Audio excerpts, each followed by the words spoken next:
do a case study of Frank's Tract and go over the analysis and outputs that are possible with the tool. We will have breakout groups, and then after that, a dedicated question and answer session. So in between each of these little segments, we'll have time for a couple talks, but we're asking folks to hold your questions until those dedicated, either the question and answer period or the time between the talks. We have a lot to get through today, so I want to make sure that we have time and that we can get to your questions in sort of an organized way.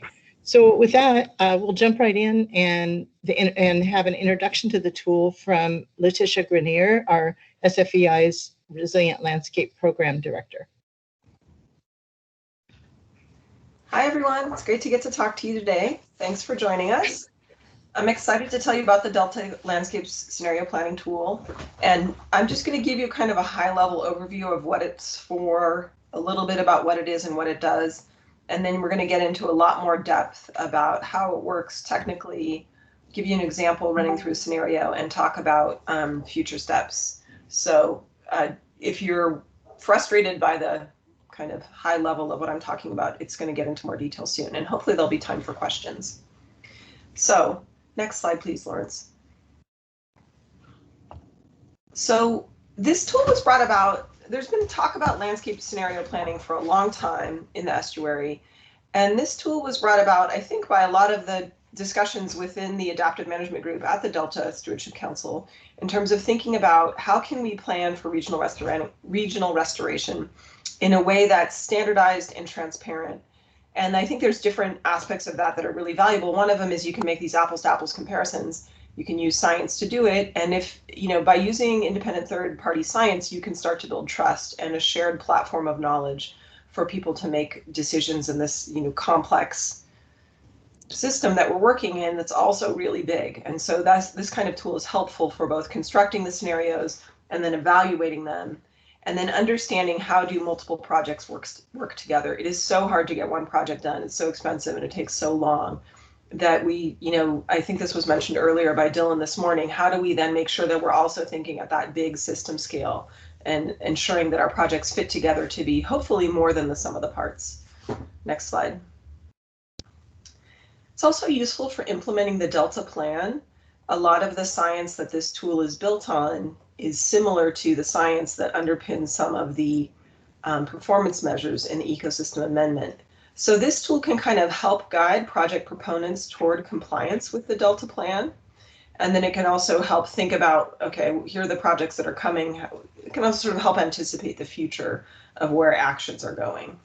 Next slide.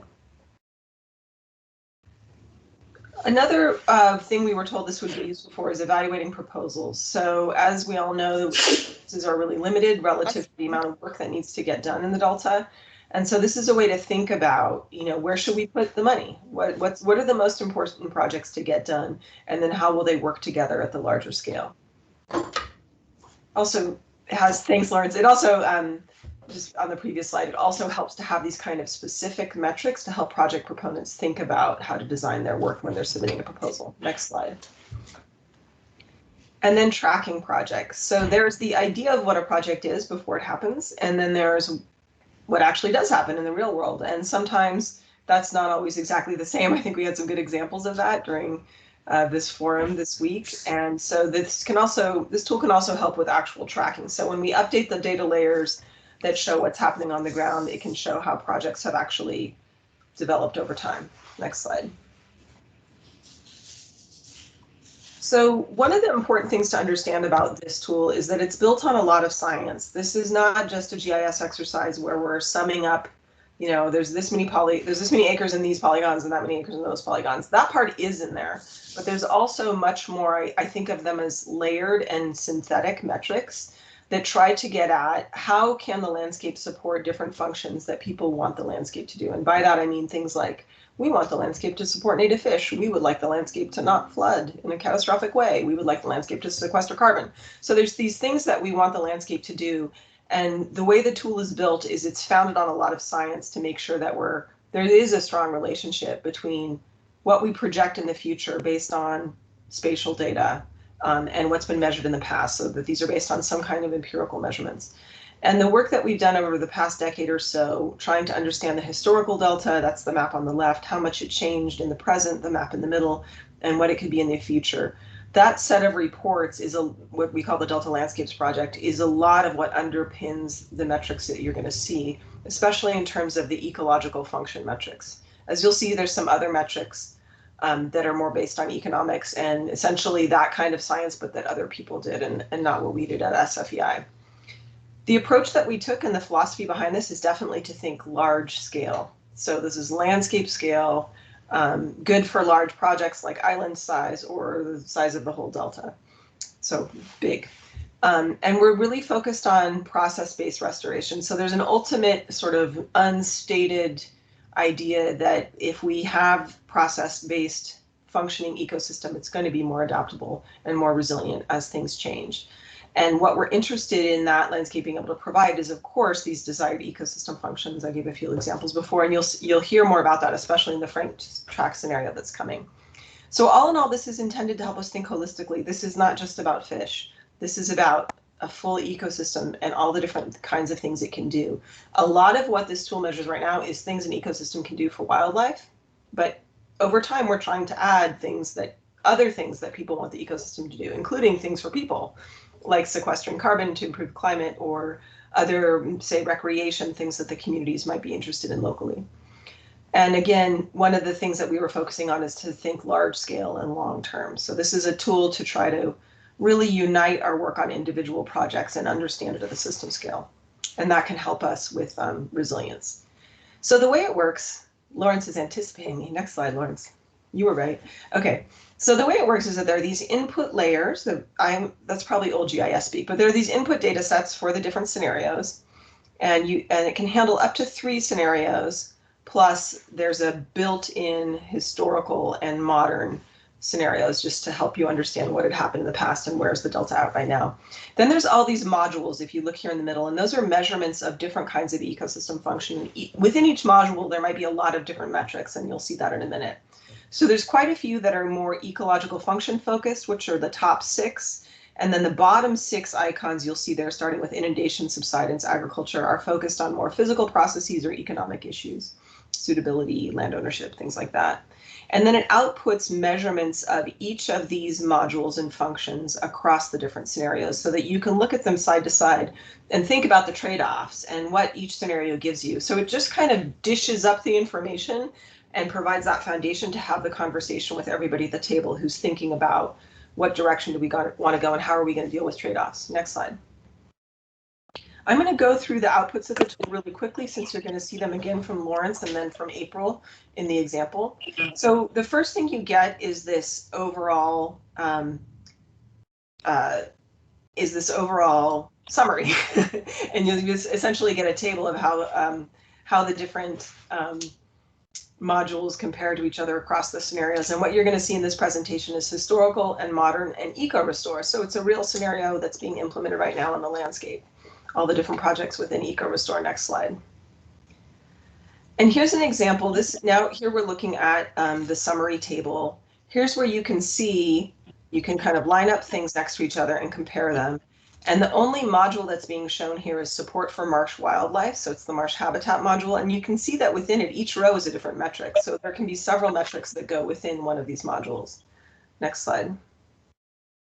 And then this is, again, is looking at those marsh metrics in a graphic form. So you get to have the data output in some more visual forms like this, and then also tabular forms so that you can compare them. Next slide. And this is just to underpin the science and the layered customized analysis for the delta that these metrics are. So in this case, we're looking at patch size for tidal marsh.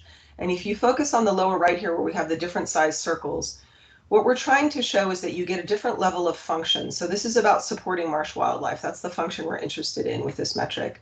And you can see that at 2 hectares, that's the minimum patch size you need to get a black rail, which is a little secretive marsh bird, if you're not familiar with them. And then at 100 hectares, you get the maximum density of black rails. So there's where you're getting kind of your maximum bang for your buck in terms of area for how many rails you can get. But at 500 hectares, you start to get the physical process of having a really good dendritic network of channels bringing the tide in and out of your marsh, which is really important for other functions as well, including fish and other exchange of materials. So we think that at 500 hectares is really that sweet spot where you start to get a lot of different functions coming together, so multiple benefits. But the historical size of average size of a marsh patch was 4,500 hectares. So in this way, we're trying to, with some of the ways that the tool shows what you can get, we're trying to push people towards some of these more fully functioning targets, such as 500 hectares for marsh patch size. Next slide. Okay, and now we'll go through them rather quickly. There's a module for woody riparian support of those species, so the woody riparian habitat. Next slide. And there's a module for fish support, which has a lot of interesting things going into it. And here you'll see that there's a map that goes with each scenario. So this now we're looking at the historical map, how many more, there was basically one huge large wetland patch, not exactly, but there were a lot of very big wetland patches. Next slide. And then here's the modern situation where there are a few large patches, so it's hard for fish to get between them. There's not great connectivity between the large wetlands. Next slide. If you went back and forth here a little bit, you'd be able to see, Lawrence, feel free to do that if you feel like toggling back and forth between the last slide and this one, that EcoRestore adds a few more of these large wetland patches. And so it slightly changes this metric of what's the connectivity between them. And so that you can see how this kind of thing could help people start to think about, where do we really need another patch so that fish can, let's say migrate successfully down the North Delta Arc and towards Sassoon. Next slide. This one looks at subsidence, so it's looking at different kinds of land use that might halt subsidence. Next slide. And then we also have these more, so that was a more physical process one with subsidence. This one is looking at how much does this restoration scenario of EcoRestore impact agriculture, and it can help you get a sense of what is the impact to the agricultural economy. I think in this case it was less than 2% of ag lands were impacted by EcoRestore. Next slide. And you can look at which crops, how the crops change. Next slide. You can look at what infrastructure intersects with where the proposed restoration is. Next slide. There's so much infrastructure out there, it always surprises me. And then this is really nice. You can look at what is the protected nature of the lands and also the land ownership. And that helps you understand, well, there wasn't that much impact to agriculture because a lot of this work is being done on public land that wasn't necessarily under agriculture before. Next slide. So currently we're being funded to add some new modules to the tool. So some work with several partners on carbon, greenhouse gases and elevation, funded by CDFW, improving the economics module, adding a recreation module. We're cleaning up the data and adding to it so that the full legal delta is included, and we're starting to work on trying to expand this to Sassoon, whereas you can imagine the science is a little bit different. And then integrating with other tools and updating with the new veg camp data. And then we're also doing outreach like is happening right now. Next slide. So with that, I'm going to hand it over to Lawrence. I don't know if there's any time for questions, and he will walk you through how the tool can be used to design scenarios. You did great, Letitia. We have 3 or 4 minutes for questions. So if people have questions, either just go ahead and unmute yourself, or you can put them in the chat.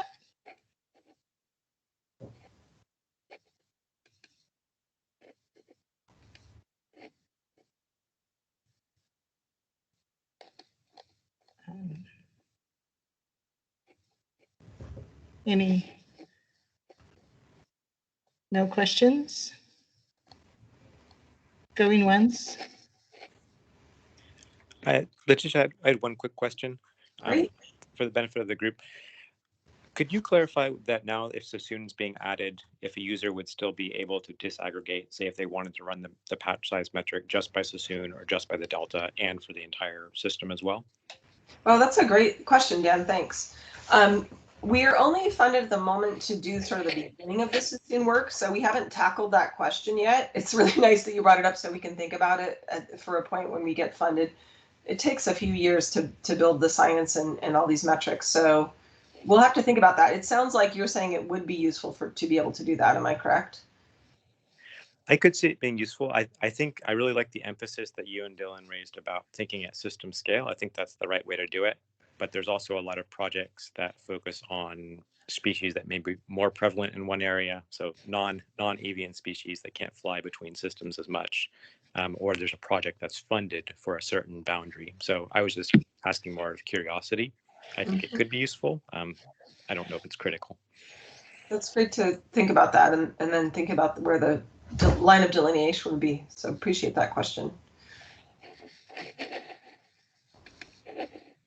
Okay, well, if there's no other questions, Lawrence, go ahead and fill us in and tell us all about scenario design. Sounds good. Okay, so I'm Lawrence Sim. I am a software engineer at San Francisco Estuary Institute and the lead technical developer of this tool. So I'll handle the next two sections. For the first, we're going to talk about what scenarios are and how to design them, or at least a quick overview of that. So on a purely technical sense, scenarios are just polygons that are burned on top of the modern layer. So they represent changes to the current land use, whether this is from restoration activities or what have you, which will replace what currently exists. And each polygon is assigned a habitat type that is recognized by the tool. There's a list of recognized habitat types, and we'll get a little bit more into what that means later.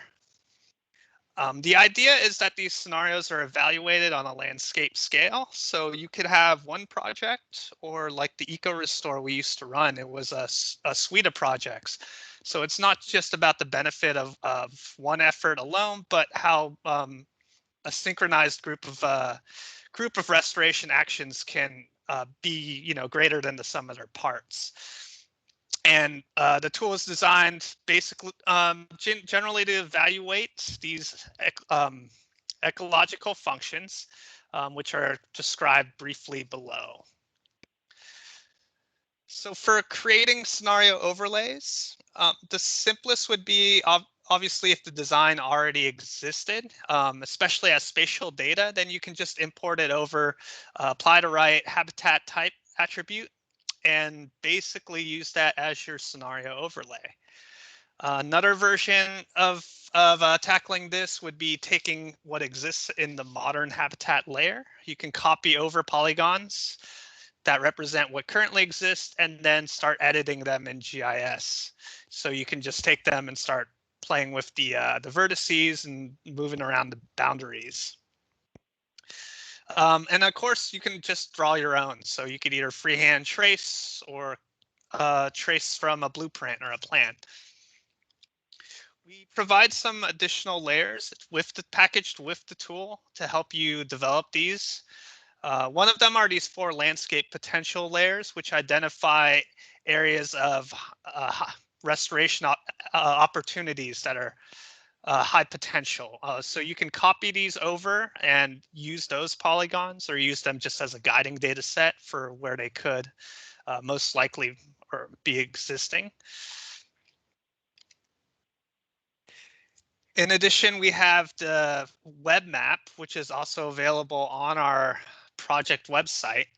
But this is an atlas that contains a bunch of data layers, including the landscape potential layers we had before, but broken down into more specific subcategories, such as which are supporting specific ecological functions. As well, we'll have there's a folder for supporting resources and guiding data sets that has everything that's not maybe directly related to the 3 habitat type potentials, but are definitely useful for drawing scenarios, such as, DEMs, all the infrastructure layers, stuff, agriculture, stuff like that. The only other input that you really need, and this one is optional as well, is the levee network. The couple quick things to note about this is the levee network is, unlike the habitat type layer, instead of just supplying the polygons where you change, you're going to supply a layer for the entire levee network, so the final desired configurations. It's optional if not provided. It's just assume no change from modern. And where this comes into play is obviously in the infrastructure module, where you're analyzing the addition and removal of levees, but perhaps more importantly in the fish module, where levees are barriers to, or considered barriers to passage. So the fish module tries to outline what's called connected open water, which the levees may disconnect certain portions of waters from being considered into that polygon. A couple other considerations. There are some checks for topology errors for the input habitat layer, but it's not comprehensive. So one of the most important is to watch out for overlapping polygons, because that overlapped area will be double counted by certain analyses. And then the levee layer, because it is sent as an entire configuration of the levee network, the way it's changes detected is by basically overlapping it with the modern and looking for differences. But what this means is if there's a small offset in the levee line because just some sort of mapping error, the tool will consider it as an entire removal and rebuilding of a levee. So as such, it's generally better to work with the original layer and then add modifications to that. One useful metric for kind of validating your habitat overlay is the physical suitability module. This is an output that you'll only get after running the entire tool. And basically what it does is it kind of analyzes the suitability of certain changes based on elevation, tides, and the habitat type, the replacement habitat type being built there. As you can see in this map, there are some areas that are marked green and then yellow and red, which are more warnings. This doesn't mean it's impossible. It just means that it would take more effort to make these changes. For example, this is in Frank's Tract here, which we'll get into in a bit. And the red areas are wetlands being built where it's currently subsided. So it would require a lot of landscape modification to make that possible. A couple advanced options. I just want everyone to know that these exist. They're a little bit trickier. So they're not what I would consider a normal use case. But for example, as I mentioned, there's certain recognized habitat types. If you input an overlay layer with something outside of that, an exception is going to raise because certain analyses won't know what to do with the new habitat type. So generally, you just try to make sure all the habitat type attributes are something from the recognized list, but you can actually add to this recognized list. It's basically just a CSV. You add a new row for your habitat type, and the columns you kind of just mark an X more or less where it falls into that grouping, like groupings just terrestrial or riparian. Or natural habitat type covers. There are some caveats as mentioned there. Input layers. So most of the input layers, aside from the levee network and the habitat overlay, almost all the input layers aside from those that go into the analyses are packaged with the tool just to make it easier. And we do plan to update those as necessary, but you may want to swap those out yourself. This can be modified in the source code. There's a Python script in there that just lists all the inputs. It's not even like real coding. It's just kind of swapping out these file paths. But this is made a little bit harder to do because some of these may break certain things. Some of the layers are handled a little dynamically, but some other ones may be a little bit more hard-coded in terms of expected field names or raster values and stuff like that. So again, just be aware if you're gonna take any of these advanced options. So I think I can take a few questions real quickly if there are some before heading into a bit of the tool demo. And there is a question in the chat too. Okay. Lawrence. Options such as levee breach, conversion from managed to tidal marsh. So a levee breach could be simulated by creating that modified levee layer and just erasing that part where it is breached. But how it affects modules may be a little bit, it may not be what you're thinking of. We don't we don't have like a hydrodynamic. We have outputs from hydrodynamic models used in these analyses, but it's not a hydrodynamic model itself. So in terms of what that means in terms of flooding, it would not be handled. And conversion from managed to tidal marsh, I'm pretty sure we have distinct categories for each. So that would just be overlay polygon on the modern is saying managed marsh that you would change to the tidal marsh. And then, changes in control structures such as the Fremont Weir. I think that's going to be similar to the levees where there are certain things you can do, but again, not being a hydrodynamic model, it's going to be somewhat limited in terms of effects such as, simulating flooding. Great, thanks, Lawrence. Cool. And then I think yeah, go ahead, questions. Yeah, I'll give it a little bit. Yeah.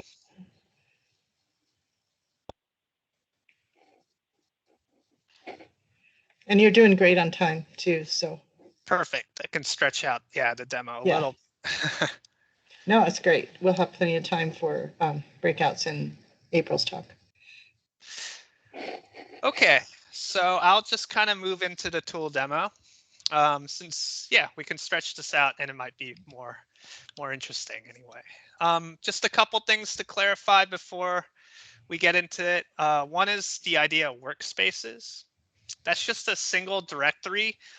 It has a file geodatabase, if you're familiar with what that is in the ArcGIS world, and a log file. And all the data layers are in this file geodatabase. And the idea is the workspace handles everything inside of there. All the inputs, the intermediary files, outputs, such that the idea is ease of use. So as you'll see with all these tools, they run through the workspace, but you just have to point it at the workspace.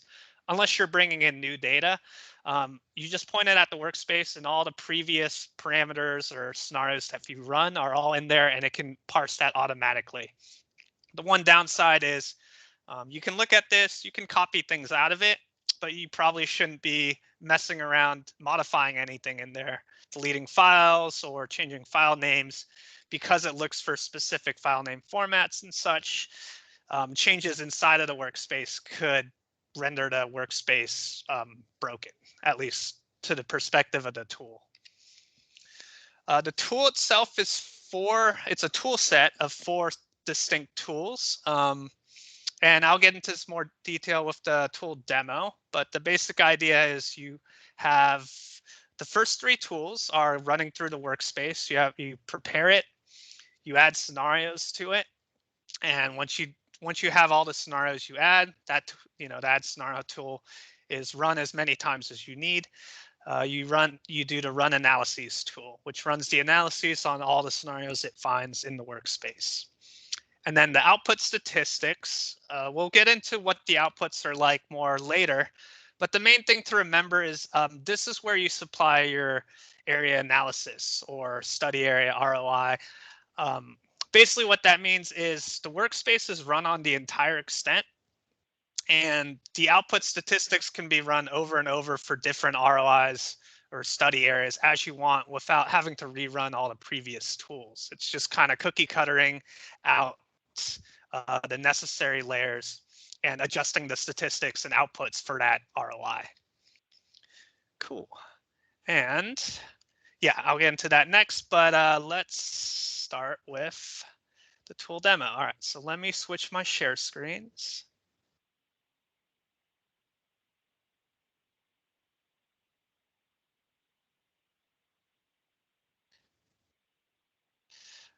All right, so this is our ArcGIS catalog, if you're familiar with that. Let me just show you a brief tool demo, and we'll go through some of the inputs and outputs as well.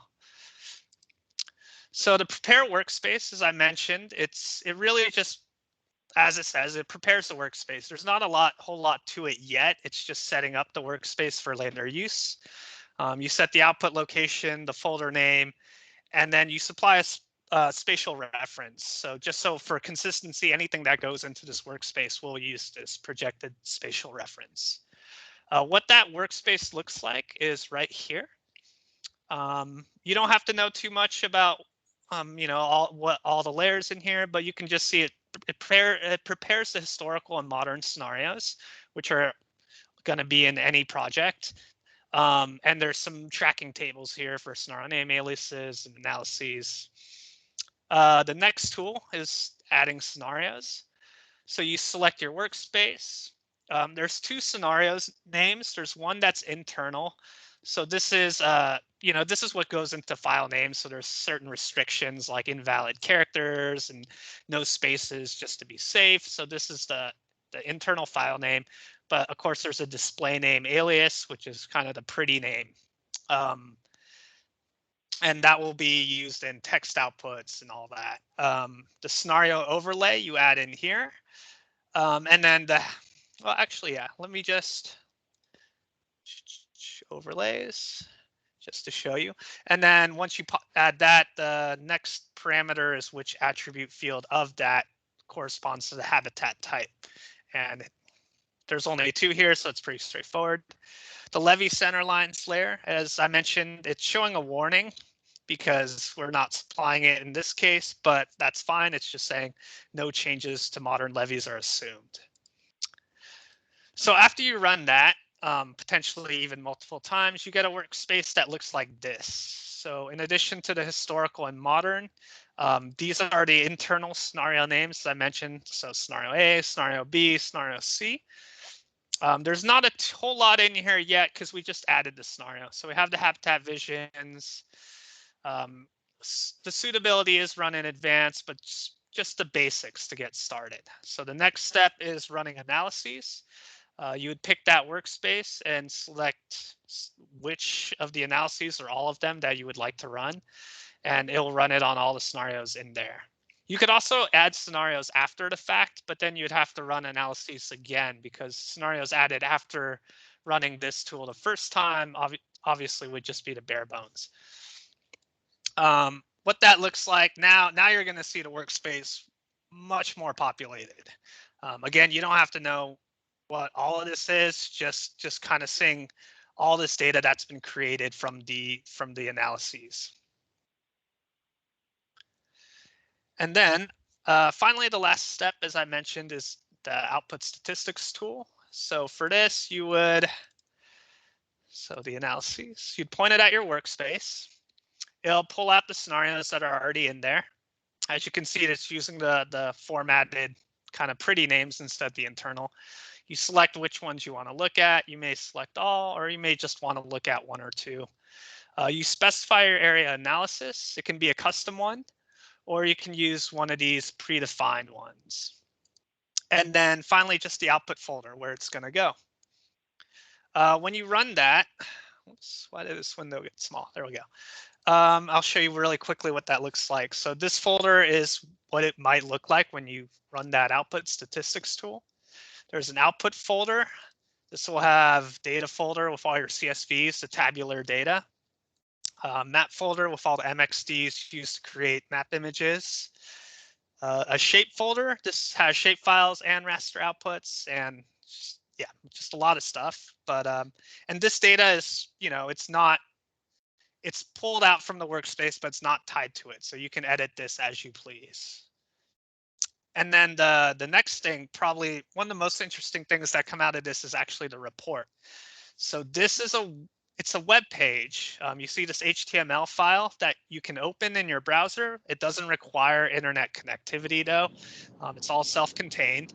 And as such, you can just zip up all these together and share it with somebody as well. So this is what that looks like. This is we'll get into the specifics of interpreting these analyses later, but I just kind of want to show you the UI. So you have this interactive element. You have maps and images on your left. On the right panel, you have tables and graphs and other things that can be populated. We're comparing, and this is just a summary view, but here we're comparing the historical modern versus scenario A, B, C. And this is just a summary. So from this top here, you can change the module outputs they're looking at, like habitat type, marshes. If you scroll down, and you can look and see there's some graphs. Each module has its own set of outputs, so maybe a little bit different. The different maps created for that, and so on and so forth. And again, this is offline and easily shareable. So yeah, just kind of going through.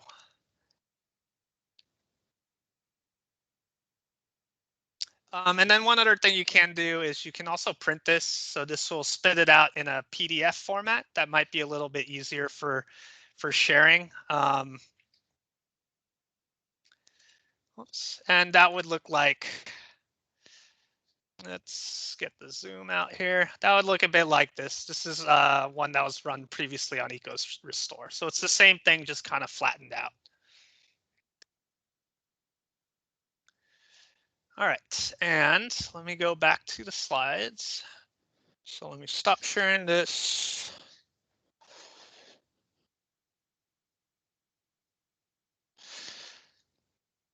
All right, cool. And what we ran this on was on Frank's Tract Futures. Some of you who are familiar with the Delta Landscape Scenario Planning tool, especially if you've been to some of the older workshops and presentations we've done, we ran it on EcoRestore, but for a change of pace, we're using the Frank's Tract Futures. Because it has a few advantages, besides just being new, it does compare multiple alternative scenarios against each other, which we thought was a neat feature that was worth checking out. So if you're not familiar, Frank's Tract is this flooded island in the central delta. The Frank's Tract Futures, without getting into the background of this project, which is a bit longer than I'm going to go into, there were several redesigns, and the Frank's Tract Future was one of these redesign efforts that was it was developed by the California Department of Fish and Wildlife, Parks and Rec, Water Resources, UC Davis, and various environmental consulting agencies, along with a lot of local and public stakeholder input. This effort is actually finished, but we're going to kind of run it as if, you know, we're in the middle of this at the point where it was narrowed down to 3 alternative concepts. And, you know, going back to scenario design, this was provided as CAD files, and it did a little bit of tracing, but this was provided by UC Davis, and in particular Brett and Alejo, who I think are here today. So with that, I think we'll go into a little bit of questions, and then I'll pass it on to April Robinson after that, who will go into interpreting the results. Sounds good. And Shruti has a question in the chat, Lawrence. Okay, let me switch back here. She just wants to know if the tool runs within ArcGIS or is it standalone? Yeah, so it is ArcGIS dependent, and just again, slightly more specifics, it is ArcGIS 10 dependent right now. One of the main improvements of the new phases is going to be converting it to Arc Pro, but it does need ArcGIS because all the GIS processing, all those analyses are using the ArcPy toolbox based on that.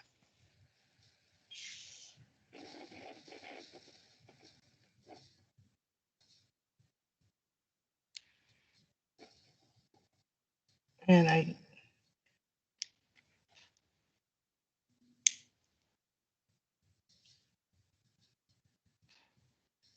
don't see any other questions just yet. I'm watching.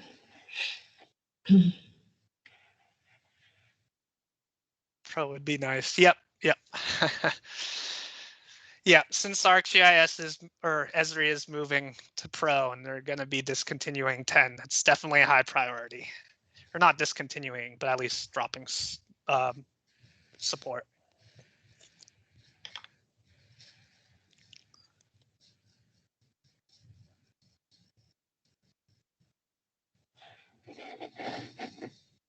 Great. So if there's no other questions, I think we can hand it over to April, who's going to do a really great analysis of the tool and Frank's Tract.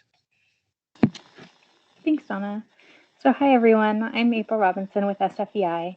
And as Donna said, I'm going to walk through the example of Frank's Tract as a way of seeing what these modules and metrics look like in a more real example. So you can see the type of output and how we use it to better understand a scenario or a set of scenarios. Next slide, Lawrence. So Lawrence provided some background on Frank's Tract already, but just to reiterate, we're basing these scenarios on the Frank's Tract future work.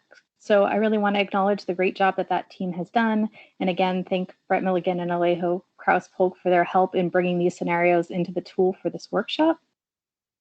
Just a little bit of background about Frank's Tract for anyone who's unfamiliar. It's a flooded island that's in the central delta. You can see in the map that it's placed nearby a lot of existing public lands and restoration projects there in yellow. That it's relatively shallow in its subsidence relative to a lot of the other central delta islands, which are quite a bit more subsided, which makes it a really attractive place to think about tidal marsh restoration. It's publicly owned state recreation area and a really popular spot for fishing and recreation. Next slide.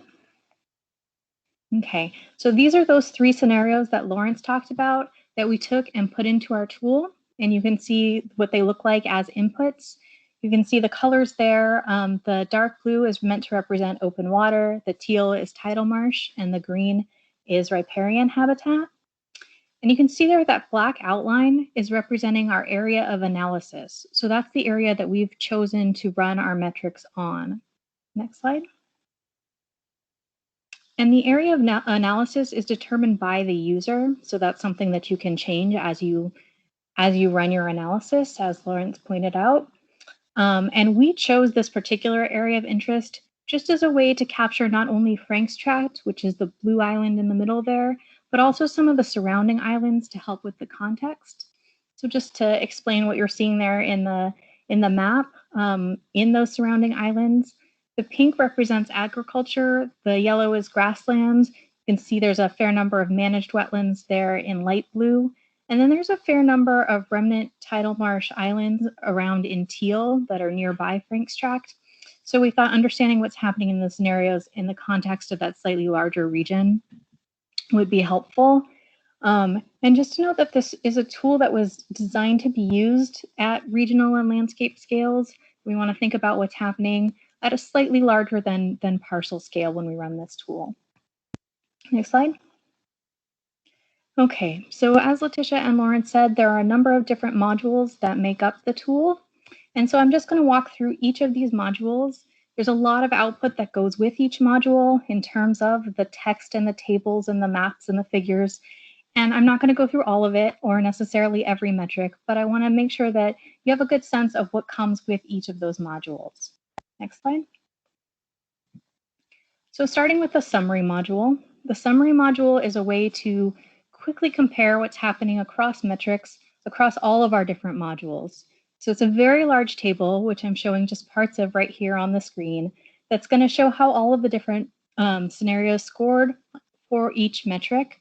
And it's going to show that compared to the historical conditions and the modern conditions and flag which one is changing conditions the most.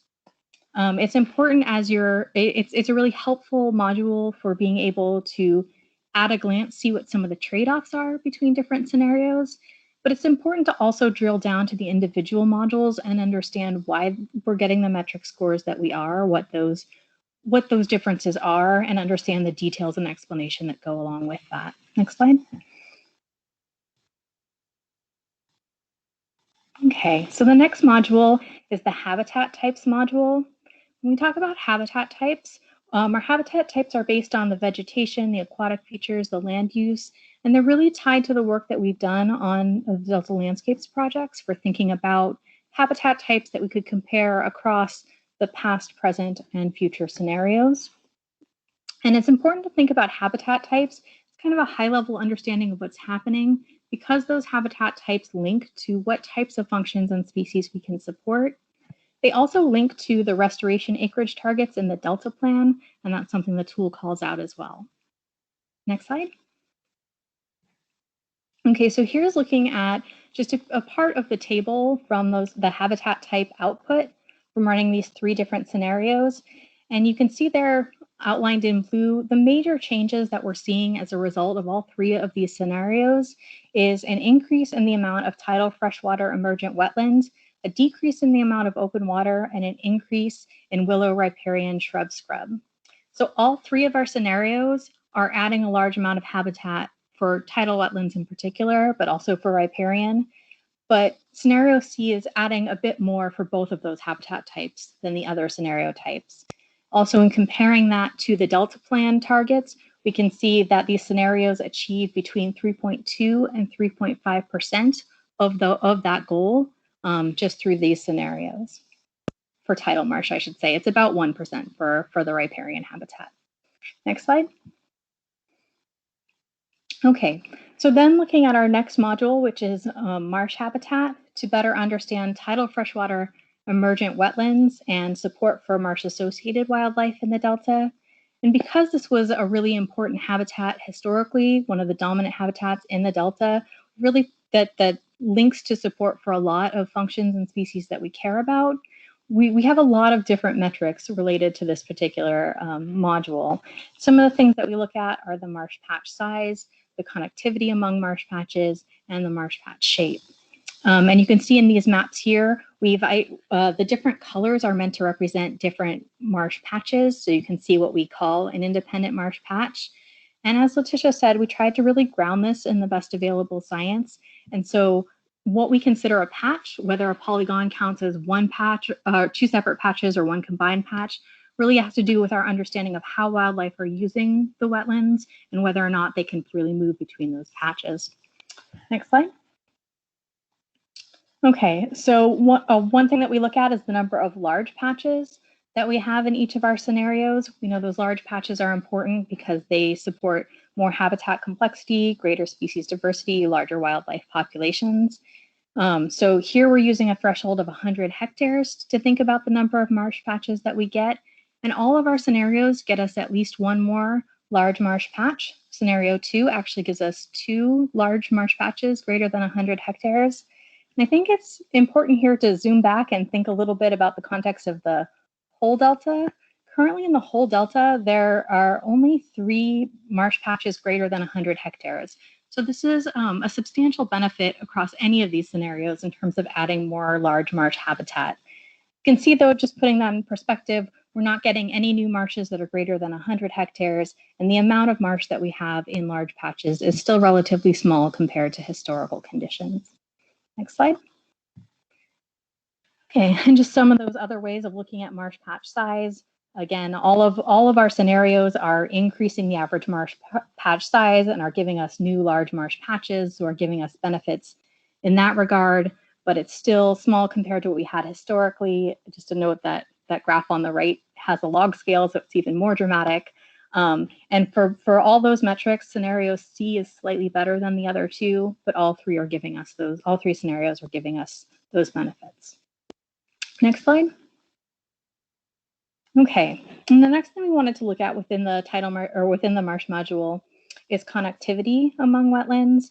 And that's important for wildlife dispersal, gene flow, for allowing wildlife to move in relation to changing conditions, and overall contributes to population resilience. And there's a number of different ways that we've assessed connectivity, looking at nearest neighbor distance, network connectivity, stepping stone analyses. Don't have time to go into the details of all of those, but I just want to walk through maybe the simplest of them and look at nearest neighbor distance. Next slide. So what we've done here is think about how far marsh patches are from the nearest large marsh patch, with the idea being that those large marsh patches are most likely to be population sources from which populations can disperse. So we wanted to think about the distance between marshes and their nearest large marsh patch and how that compares to the distance of, here we're using as an example, the average dispersal distance of black rails. So you can see in the modern delta in the chart there, the average distance that a patch is from the nearest large marsh right now is 13 kilometers, and the mean black rail dispersal distance is 5.6 kilometers. So most marsh patches are further away than that average black rail dispersal distance. But you can see with any of our 3 scenarios for Frank's Tract, we're going to decrease the distance between marsh patches so that they're within that dispersal distance for black rails. So we're getting a benefit to that overall population connectivity with any of our scenarios. And you can see there, scenario C reduces that distance by a little bit more than the other 2. Next slide. Okay, and then finally, the last thing that we're looking at within our marsh module is marsh patch shape. We want to think about the shape and whether or not we have just skinny fringing marshes or whether we have larger, more robust marshes because of the connection with habitat complexity and edge effects, where that habitat along the edge of a patch is more likely to be affected by certain stressors that occur along the edge. And so what we're looking at here is the core to edge ratio within our marsh patches.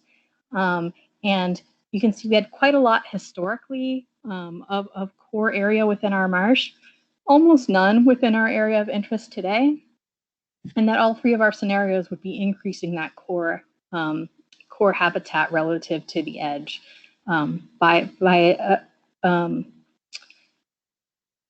a meaningful amount. It's still relatively small compared to the historical conditions, and again, scenario C is a slight advantage over the other 2. Next slide.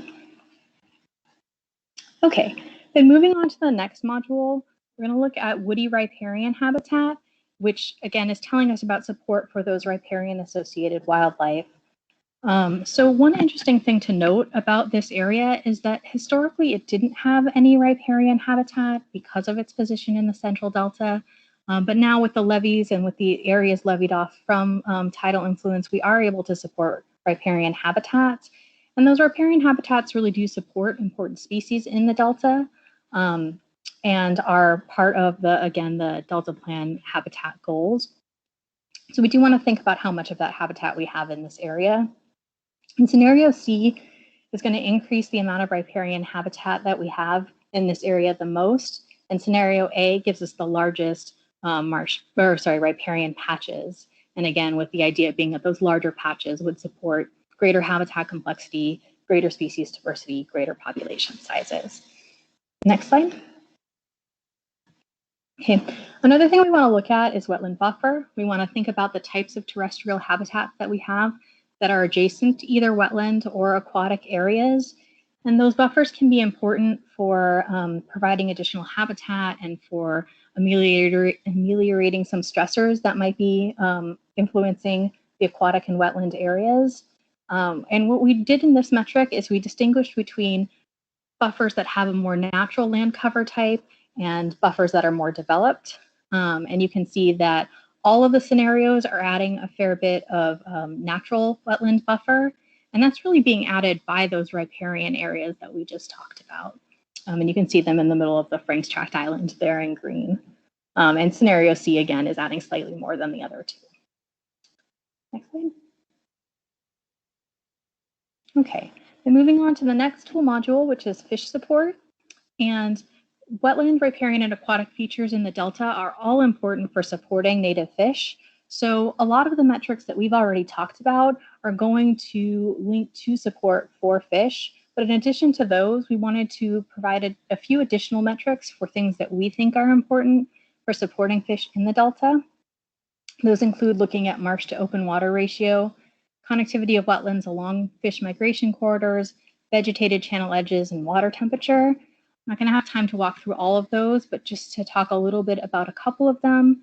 The first one, looking at marsh to open water ratio, we want to think about how historically in a marsh-dominated system, the aquatic areas were really influenced by that marsh, by the productivity and the water quality and a lot of other features that influenced how well the open water areas were able to support fish. And so we wanted to look at how that's changed. Again, we know it's really converted from a marsh-dominated system to an open water-dominated system, but in smaller regions, we are able to recapture areas of marsh influence.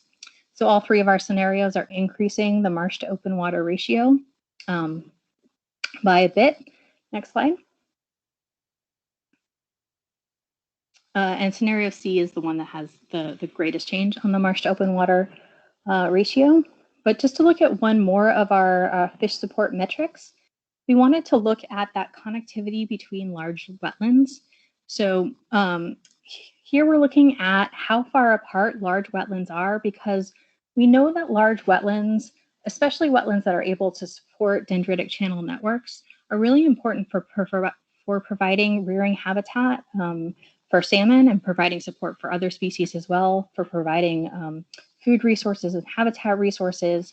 And so when we think about where those large marshes are in the Delta today and how far apart they are, we wanted to think about that relative to how fish move through the Delta. So comparing that specifically to the average distance that both fry and smolts, salmon fry and salmon smolts, how far they move in a day as they're out migrating through the Delta. So for fry, that's 2 kilometers, and for smolts, that's 15 kilometers. And you can see that in the modern Delta, that's that second bar there, all of our area was more than 2 kilometers or more than a fry's day's journey away from a large wetland. And a fair bit, maybe 10, 15% of our wetland was more than 15 kilometers away from a large wetland, so more than a smolt's day's journey away from a large wetland.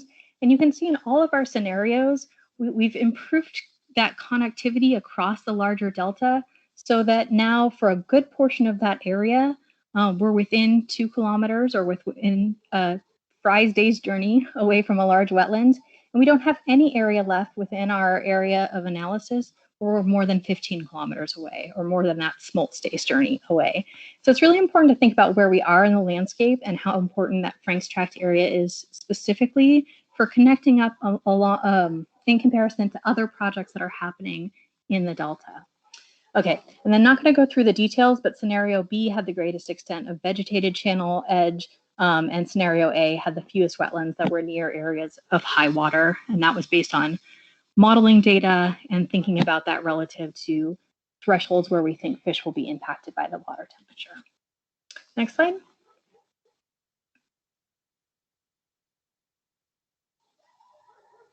Okay, so then our next module is inundation. And this module, we're looking at hydrologic connectivity and the extent of regularly inundated areas. And this module was designed specifically to link to the performance measures in the Delta plan. We're not going to be able to estimate the changes in hydrologically connected areas based on fluvial and seasonal inundation because this tool doesn't have hydrodynamic modeling in it. But what we can do is think about the change in extent of tidally connected and inundated area, and that's based on the creation of new tidal wetlands. So in that, using that metric scenarios, all of our scenarios are going to add tidally connected and inundated area, but scenario C is going to add slightly more than the other two. Next slide. Okay. Then looking at subsidence, we want to think about subsidence because of its influence on flood risk, how it contributes to greenhouse gas emissions, and for what it tells us about the potential for restoring different areas. So the metrics for this module are the current extent of subsided lands, the extent of subsidence halting land use. So those are land uses generally that keep the soils inundated, so like rice farming or managed wetlands, or other wetlands projects. And we also want to think about we also measure the approximate time to reach sea level rise with some of these subsidence reversal, as they're called, projects. Currently, the tool is only evaluating what's happening on those leveed islands. It's treating Frank's Tract as open water, so Frank's Tract isn't being evaluated for subsidence. So for our particular scenarios, we're not seeing any difference in subsidence as measured by the tool. But you can see on some of those surrounding habitat islands how subsided they are. Next slide. Okay, then our next module is looking at agriculture, where we want to think about the extent of the agriculture that's happening, the different crop types, the different farmland grades, the types of subsidence halting land uses related to agriculture that are happening here. And it's really important that we capture agriculture because it is such an important part of the Delta as place. It's such an important value to the Delta, and we want to be able to consider that and its trade-offs with the different types of ecological support that we've been talking about. So in Frank's tract, we're not actually making any changes to agriculture in the region, but due to some small mapping artifacts, it looks like there is a little bit of change in our metrics. So Lawrence is pointing out some of those mapping artifacts. And so I do just want to point out this is a good reason to go back and look at the details for all of the individual metrics and not just rely on that summary table to understand what's happening, because this is an example where the difference was really down to a mapping artifact. Next slide. Okay, and then looking at infrastructure, we want to know what kind of infrastructure might be in our area of analysis nearby our restoration actions. So we can think about how those types of infrastructure might be impacted. So we're talking about roads and railways, energy infrastructure like oil and gas wells and transmission lines, and water diversions. So here we're looking at a map of roads and railways. There's a fair number of roads in our area of analysis. There are no railways, but none of those roads are in areas where we expect them to be impacted by our restoration actions. Next slide. Comparing those to water diversions. So we're thinking about our project potentially impacting water diversions if those restoration actions are within 1 kilometer of the water diversion. So here we've identified 20 water diversions that are within 1 kilometer of our restoration actions, and that's actually consistent across all 3 of our scenarios. So there's a potential that this restoration action might have some impacts to the nearby water diversions. Next slide. Okay, and then looking at protected areas, we want to think about which areas are protected and who owns those protected lands, how that overlaps with the areas that we're doing restoration actions or scenario actions on. And that's really helpful both in thinking about the types of protection that those restored areas will have, and also because there is a desire on the part of a lot of the Delta communities to see those restoration actions happening primarily on public land. And you can see here from these maps that the actions that are being suggested in these scenarios are all occurring on public land that's owned by the Department of Parks and Rec. Next slide. Okay, and then finally, the final module is looking at physical suitability. And this is where we consider whether or not different restoration actions are appropriate for the particular place in the landscape where they're happening. There's a lot of factors that go into considering whether or not a site is suitable. Some of the important factors include elevation, the degree of tidal or fluvial influence, the soil types, the salinity, the expected impacts of climate change. And the thing that we're primarily focused on in our metrics, the thing we're best able to capture is elevation. But what we've done is create a series of flags to warn the user if there are actions that may not be appropriate for the location where they're happening. Next slide. So you can see that here. You can see both the red and yellow flags for all 3 of our scenarios. And I know you can't read that tiny, tiny print, but that text is telling people what the flags actually are, what the concerns about those restoration actions are. And having these flags doesn't mean that you can't do these restoration actions in this place. It just means that there are reasons to worry about whether or not it's suitable. That's certainly something that the Frank's Tract future team is well aware of the issues with elevation. It's part of their plans are to account for that and sediment deposition plans. But it's just a nice check to have as part of the tool to flag for people whether or not there might be issues. Next slide. Okay, so what does all this mean for our Frank's Tract future scenarios? So as a summary, all of our scenarios are going to give us a lot of different benefits across a lot of different functions, a lot of different modules. And that's due to the increase in tidal freshwater wetlands and willow riparian habitat that we're seeing across all our scenarios. None of the scenarios are going to impact agriculture or transportation or energy infrastructure. And there are questions with all 3 of our scenarios about the physical suitability based on the elevation. You can see all of our scenarios had certain metrics and certain modules where they scored higher than the other scenarios. Scenario C was the one where we had the most metrics scoring highest. I just want to point out that this tool is not meant to tell you which scenario to do. It's meant to tell you information that will help you make that decision. So the tool isn't necessarily saying you should do scenario C, but it's saying here's all the benefits you get with scenario C. as compared to here's the benefits you get with scenario B and scenario A. Next slide. And so we want to think about that in terms of the other considerations that you might have for the site. And just wanted to point out that the Franks Tract future work, that their work identified scenario B as being the most desirable, followed by scenario C and then scenario A. And a lot of the reasons for why scenario B scored higher had to do with metrics that are not currently well captured by the Delta Landscape Scenario Planning tool. So sport fish habitat, boating access, water quality. So I think it's important as we think about next steps for the Landscape Scenario Planning tool that we think about what's not currently being captured that we want to capture so we can better do those comparisons. But also a lot of the work that was done on the Franks Tract Future project was work that Brett Milligan and his team did to reach out to the community and to survey their priorities. And that's work that is never going to be replaced by this tool and a really important part of that project. Next slide. So high level, what I'm hoping you'll take away from this is that the tool can be useful for understanding potential benefits for future scenarios and for making comparisons across different scenarios. And the real value of the tool is that it allows us to relatively quickly assess a whole suite of different benefits for these scenarios.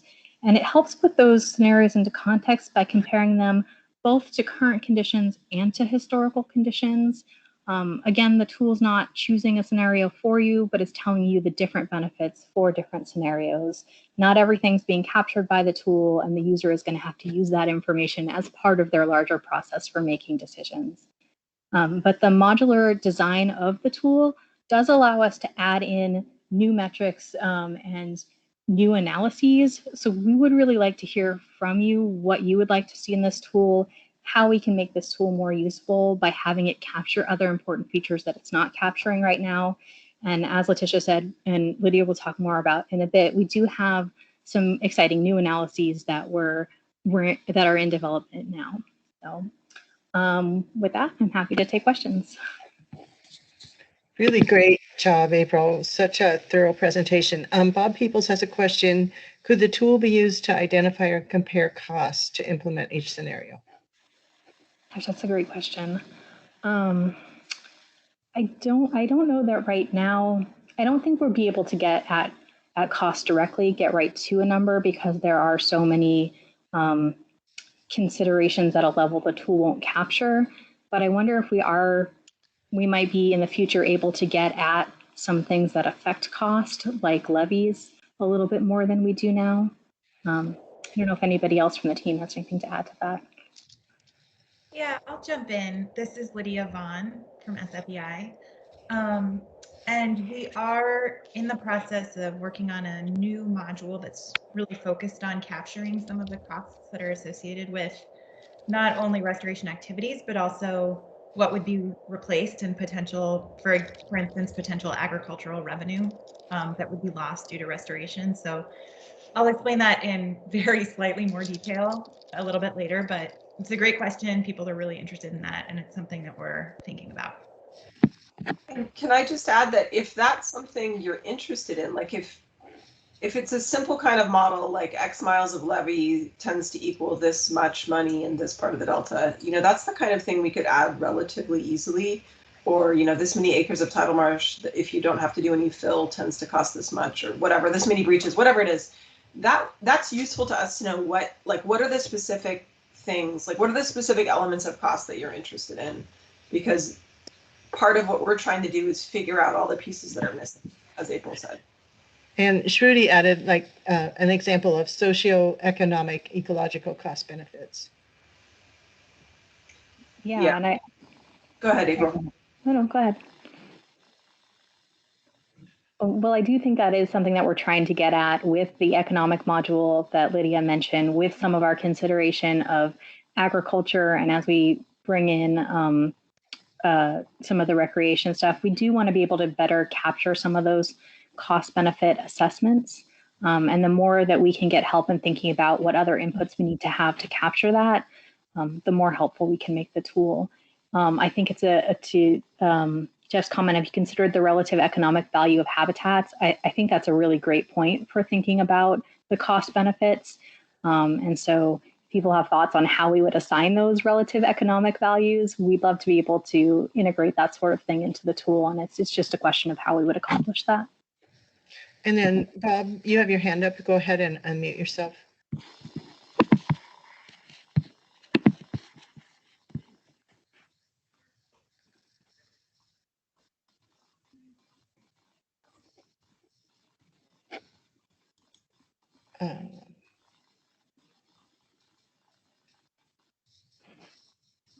Bob, did you have a question or a comment?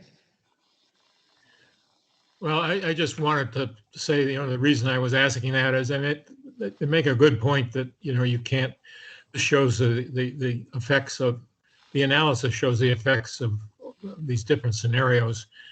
But if you're thinking about implementing them, you really need to look at the cost, the various factors in there so that you can evaluate different kinds of measures to achieve those scenarios. It may not be just one way of achieving a scenario. It could be a mix of different measures. And it strikes me that if you can incorporate that somehow or other into this kind of analysis, then it gives you a much more powerful tool for making comparisons of not only the economic or the ecological benefits, but also the economic costs, alternative costs of achieving some of those benefits. Yeah, that's really helpful. Thank you. And then I just want to talk to one comment made earlier about basically how the historical numbers sometimes just overwhelm the others. Yeah, that's a tricky one, and especially when you expand the ROI to the entire delta. Just one thing we did is we do try to have a trigger in some of these graphs so that when the kind of disparity becomes so large, it switches to log scale. That's one of the things we tried to do. But how it learns to do that, it's just kind of some heuristic logic right now. So yeah. And I will, that's a great point. Thanks, Lawrence. And I will also point out that for most of the ones that we're showing in graphs, they also have tables or numbers in the text associated with them. So you still are able to tell the difference between scenarios in a quantified way, even though it's not, the information isn't being totally swamped out by the higher bars for the historical.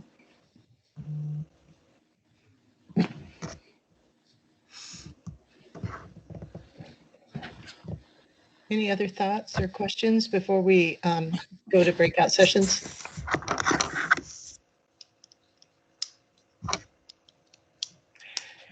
So the next part of our agenda is to break out into small groups. And as I think Letitia mentioned earlier, and maybe April mentioned, we really want to hear from you.